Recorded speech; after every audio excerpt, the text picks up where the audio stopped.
Teaching exam study. दोस्तों, जैसा कि आप लोग को पता है कि बीपीएससी एईडीओ की एग्ज़ाम जो है वो 14 अप्रैल से स्टार्ट हो रही है और इसमें बीपीएससी के द्वारा जो हिंदी से अनिवार्य विषय से जो प्रश्न पूछी जाएगी और ये इसमें नेगेटिव 1/3 है। तो इम्पॉर्टेंट है सबसे पहले कि आपको हिंदी और इंग्लिश क्वालिफाई करना, ताकि अगर आप ये प्रश्न और इस पेपर को क्वालिफाई कर पाएंगे तभी आप की जो सेकंड पेपर होगी, जो कि जिसकी मेरिट बनेगी, वो पेपर चेक होगी। तो ज़रूरत है आपको कि हिंदी में कैसे प्रश्न जो है वो बीपीएससी के द्वारा पूछी जाती है, और इस संबंध में अभी हम लोगों को कोई गाइड नहीं है कि किस प्रकार के प्रश्न पूछी जाएगी, लेकिन फिर भी अपने स्तर से आप लोग को तैयारी करके जानी है। और इसीलिए हम आज की जो वीडियो है उसमें हिंदी साहित्य के 150 कुछ ऐसे इंपॉर्टेंट प्रश्न का संकलन लाए हैं जो कि एग्ज़ाम के दृष्टिकोण से इम्पॉर्टेंट है। और इस वीडियो को आप देखें ताकि एग्ज़ाम से पहले आप चीज़ों को रिकॉल कर पाएँ और इस प्रकार के प्रश्न अगर आएँ तो आप एग्ज़ाम में कंफ्यूज ना हो पाएँ। तो आइए स्टार्ट करते हैं। पहला प्रश्न है कि हिंदी साहित्य के आरंभिक काल को आचार्य रामचंद्र शुक्ल ने क्या कहा है? तो इसे वीरगाथा काल की श्रेणी में रखा गया है। तो हिंदी साहित्य के आरंभिक काल को आचार्य रामचंद्र शुक्ल ने वीरगाथा काल कहा है। वीरगाथा काल के सर्वश्रेष्ठ कवि कौन माने जाते हैं? तो वीरगाथा काल के सर्वश्रेष्ठ कवि चंद्रबरदाई माने जाते हैं। पृथ्वीराज रासो के रचनाकार कौन है? तो पृथ्वीराज रासो के रचनाकार चंद्रबरदाई है। कबीरदास की भाषा कैसी थी? काफ़ी इंपॉर्टेंट प्रश्न है और ये भी प्रश्न पूछी जाती है। तो सधुकड़ी भाषा थी। शिवा बावनी के रचनाकार कौन थे? तो भूषण शिवा बावनी के रचनाकार थे। सखी वे मुझसे कहकर जाते प्रस्तुत पंक्ति के रचयिता कौन है? तो इसके रचयिता मैथिली शरण गुप्त हैं। छंदों की परिधि से मुक्त कराने वाले थे तो सूर्यकांत त्रिपाठी निराला। जूही की कली इनके द्वारा लिखी गई है। तितली किसकी रचना है? तो जयशंकर प्रसाद की है। अतीत के चलचित्र के रचयिता कौन है? तो महादेवी वर्मा है। पल्लव के रचयिता कौन है? तो सुमित्रा नंदन पंत हैं। चिंतामणि के रचयिता कौन है? तो रामचंद्र शुक्ल जो हैं वो चिंतामणि के रचयिता हैं और ये एक प्रमुख हिंदी साहित्य के आलोचक थे। सबसे पहले अपनी आत्मकथा हिंदी में किसने लिखा? तो राजेंद्र प्रसाद ने। अबला जीवन है तुम्हारी यही कहानी, आंचल में दूध और आंखों में पानी, ये यशोधरा से ली गई है। हिमालय के आंगन में उसे प्रथम किरणों का दे उपहार, जयशंकर प्रसाद की है। आंचलिक रचनाएं संबंधित होती है क्षेत्र विशेष से। निर्गुण भक्ति काव्य के प्रमुख कवि हैं कबीरदास। श्रद्धा किस कृति के नायक है? तो कामायनी के नायक हैं। तरुवर फल नहीं खात है शर्वर पियही न पान, ये रहीम की है। तरनी तनुजा तटतमाल तरुवर बहुछाए, भारतेंदु हरिश्चंद्र की पंक्ति है। मुझे तोड़ लेना वनवाली उस पथ पर देना तुम फेंक, माखनलाल चतुर्वेदी की पंक्ति है। भूषण कविता के प्रधान स्वर हैं प्रशस्ति परक। हिंदी के प्रथम गद्यकार कौन है? तो लल्लू लाल को हिंदी के प्रथम गद्यकार कहा जाता है। हिंदी के प्रथम प्रकाशित पत्र का नाम क्या है? तो उद्दंड मार्तंड है। छायावाद के प्रवर्तक जयशंकर प्रसाद। छायावाद के 4 स्तंभ थे जिसमें जयशंकर प्रसाद, सुमित्रा नंदन पंत और सूर्यकांत त्रिपाठी निराला और महादेवी वर्मा को माना जाता है। प्रेमचंद के अधूरे उपन्यास का नाम है मंगलसूत्र। उर्वशी रामधारी सिंह दिनकर को भारतीय ज्ञानपीठ पुरस्कार प्राप्त हुआ था उर्वशी के लिए। हिंदी साहित्य के इतिहास का सर्वप्रथम लेखक कौन है? तो गारशा दत्तासी। पद्मावत की रचना किसने की? तो मलिक मोहम्मद जायसी ने। इस पर फिल्म भी आ चुकी है। बैताल पचीसी के रचनाकार सुरती मिश्र हैं।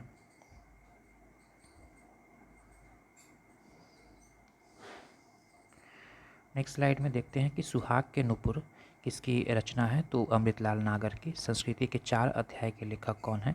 तो रामधारी सिंह दिनकर जी हैं। अशोक के फूल हजारी प्रसाद द्विवेदी। झरना काव्य के रचयिता कौन है? तो जयशंकर प्रसाद हैं। भारत भारती के रचनाकार कौन है? तो मैथिली शरण गुप्त हैं। दोहा कोश के रचयिता सरहप्पा। प्रेम सागर के रचयिता कौन है? तो लल्लू लाल। पंच परमेश्वर मुंशी प्रेमचंद्र की उपन्यास हैं। तोड़ती पत्थर सूर्यकांत त्रिपाठी निराला। हार की जीत कहानी सुदर्शन के द्वारा लिखा गया है। रानी केतकी की कहानी ईसा अल्लाह खां की रचना है और ये प्रथम कहानी की भी दर्जाई से प्राप्त है। शिव शंभू के चिट्ठे बाल मुकुंद गुप्त की रचना है। रसिक प्रिया केशव दास की रचना है। कुटुच के रचयिता हजारी प्रसाद द्विवेदी हैं। आंसू के रचनाकार जयशंकर प्रसाद हैं। वहीं चंदन विष व्यापत नहीं लिपटित रहत भुजंग रहीम की रचना है। अमिय हलाहल मद भरे श्वेत श्याम रत्नार रसलीन की रचना है।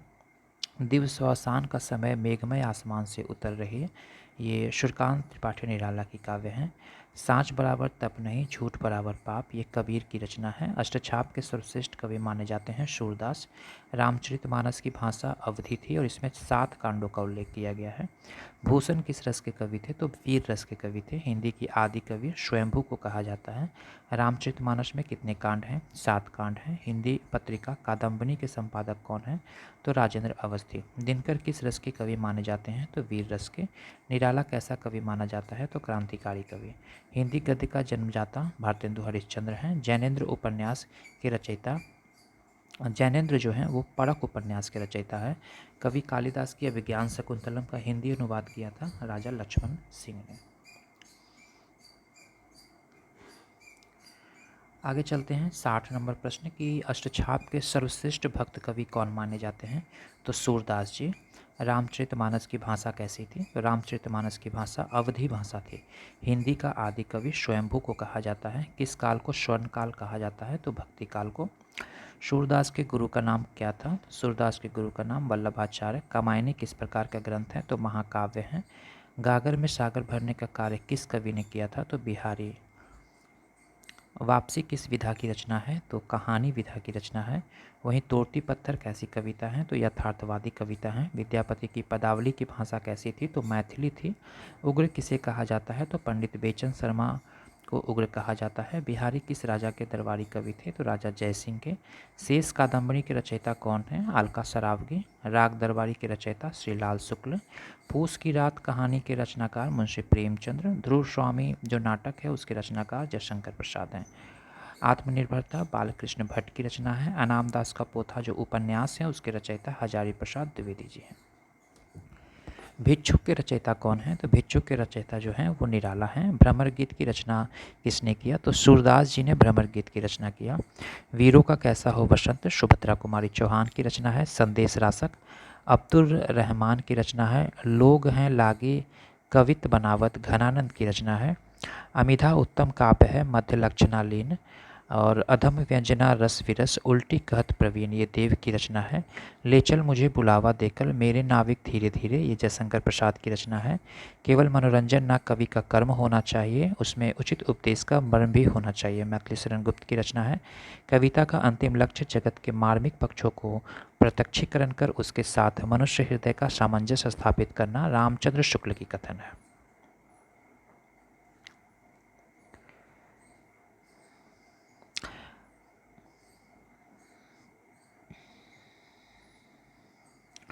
आगे चलते हैं शब्दार्थों सहितम काव्यम, ये भामह की कथन है। वही मनुष्य है जो मनुष्य के लिए मरे, मैथिली शरद गुट की रचना है। पंक्ति है रामचरितमानस एक प्रबंध काव्य है, इसे आप गौर करेंगे। पृथ्वीराज रासो किस काल की रचना है? तो पृथ्वीराज रासो जो हैं वो आदि काल की रचना है।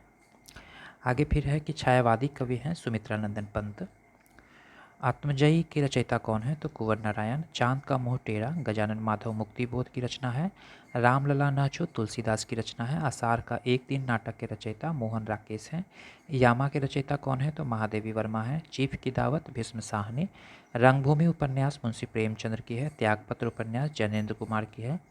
ज्ञानपीठ पुरस्कार पाने वाले हिंदी का प्रथम साहित्यकार कौन थे? तो सुमित्रानंदन पंत जी थे। मानस का हंस अमृतलाल नागर की रचना है। मजदूरी और प्रेम सरदार पूर्ण सिंह की रचना है।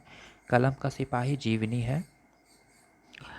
दुख ही जीवन की कथा रही क्या कहूँ आज जो नहीं कहीं, ये शुक्रात त्रिपाठी निराला की पंक्ति है। हिंदी की पहली कहानी लेखिका बंग महिला, जिसे राजेंद्र बाला घोष के नाम से भी जाना जाता है। खड़ी बोली के सर्वप्रथम लोकप्रिय कवि माने जाते हैं अयोध्या सिंह उपाध्याय, जिनको हरिऔध के नाम से भी जाना जाता है। मैला आंचल फणीश्वरनाथ रेणु की रचना है। कस्तूरी कुंडल बसे आत्मकथा है मैत्रेयी पुष्पा की। हिंदी में रिपोर्टाज विद्या के जनक शिवदान सिंह चौहान हैं। इन मुसलमान हरिजन पे कोटिक हिंदुन बाड़िए, ये भारतेंदु हरिश्चंद्र की पंक्ति है। अपभ्रंश की वाल्मीकि स्वयंभू को कहा जाता है। चंदबरदाई किसके दरबारी कवि थे? तो पृथ्वीराज चौहान के। रीतकाल का वह कौन सा कवि है जो अपनी एकमात्र कृति से अमर हो गए? ये बिहारी, और ये बिहारी के दोहे जो हैं वो रीतकाल में रचित हैं। कठिन काव्य का प्रेत केशवदास को माना जाता है। द्विवेदी युग का नामकरण महावीर प्रसाद द्विवेदी ने किया। उसने कहा था कि मुख्य पात्र जो हैं वो लहना सिंह हैं। हिंदी साहित्य के आधुनिक काल को गद्य काल के नाम से जाना जाता है। मैथिल कोकिल विद्यापति जी को कहा जाता है।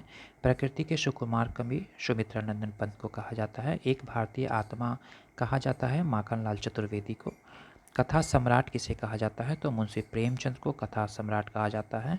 और मुंशी प्रेमचंद की अधूरा उपन्यास मंगलसूत्र है। हिंदी साहित्य में प्रयोगवाद के जनक अज्ञेय जी को कहा जाता है। उर्वशी किसकी रचना है, तो रामधारी सिंह दिनकर की रचना है।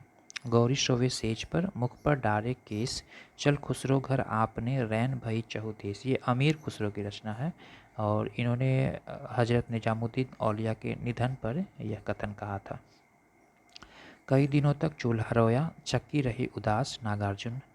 चांद का मुंह टेरा रचनाकार हैं गजानन माधव मुक्तिबोध। कौन सा रस आलाखंड के नाम से जाना जाता है, तो परमाल रासों को आलाखंड के नाम से जाना जाता है। गुनाहों के देवता के रचयिता धर्मवीर भारती हैं। गोदान लिखा गया है मुंशी प्रेमचंद्र के द्वारा। हिंदी का प्रथम मौलिक उपन्यास परीक्षा गुरु को कहा जाता है, लाला श्रीनिवास दास की रचना है। और ये बीपीएससी टीआरई 3.0 में पीजीटी में ये प्रश्न पूछी गई थी कि होरी किस उपन्यास का पात्र है, गोदान। सूरदास को किस रस का सम्राट कहा जाता है, तो सूरदास को वात्सल रस का सम्राट कहा जाता है। तुलसी की भक्ति भावना किस प्रकार की है, तो दास्य भाव की। हिंदी गद्य का सर्वप्रथम युग भारतेंदु हरिश्चंद्र को। अपभ्रंश शब्द का प्रयोग सर्वप्रथम किया था पतंजलि ने। 84 वैष्णव की वार्ता गोस्वामी गोकुलनाथ की है। भारतीय संविधान के किस अनुच्छेद में हिंदी को राजभाषा घोषित किया गया है, आलाखंड। भारतीय संविधान के किस अनुच्छेद में हिंदी को राजभाषा घोषित किया गया है, इसका उत्तर आप लोग कमेंट बॉक्स में देंगे कि कौन से आर्टिकल्स के तहत हिंदी को राजभाषा घोषित किया गया है। आल्हा किस ऋतु में गाया जाता है, तो ये वर्षा ऋतु में गाया जाता है। विशलदेव रासों के रचयिता कौन है, तो नरपति नाल हैं। मुंडा भाषा परिवार का कौन सा क्षेत्र है, छोटा नागपुर। अनुराग बांसुरी किसकी रचना है, तो नूर मोहम्मद की रचना है। शिव शंभू के चिट्ठे के लेखक बाल मुकुंद गुप्त हैं। देश विभाजन को लेकर लिखा गया उपन्यास झूठा सच है। खरी बोली का प्रयोग सबसे पहले किस पुस्तक में हुआ था, तो काव्य सागर में। भारतीय भाषाओं को भारतीय संविधान के किस अनुसूची में शामिल किया गया है, तो अष्टम अनुसूची में 22 भाषाओं का उल्लेख है।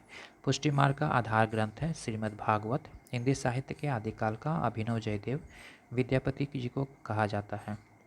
कृष्ण गीतावली किसकी रचना है, तो तुलसीदास की। हिम किरीटनी किसकी रचना है, तो ये माखनलाल चतुर्वेदी की।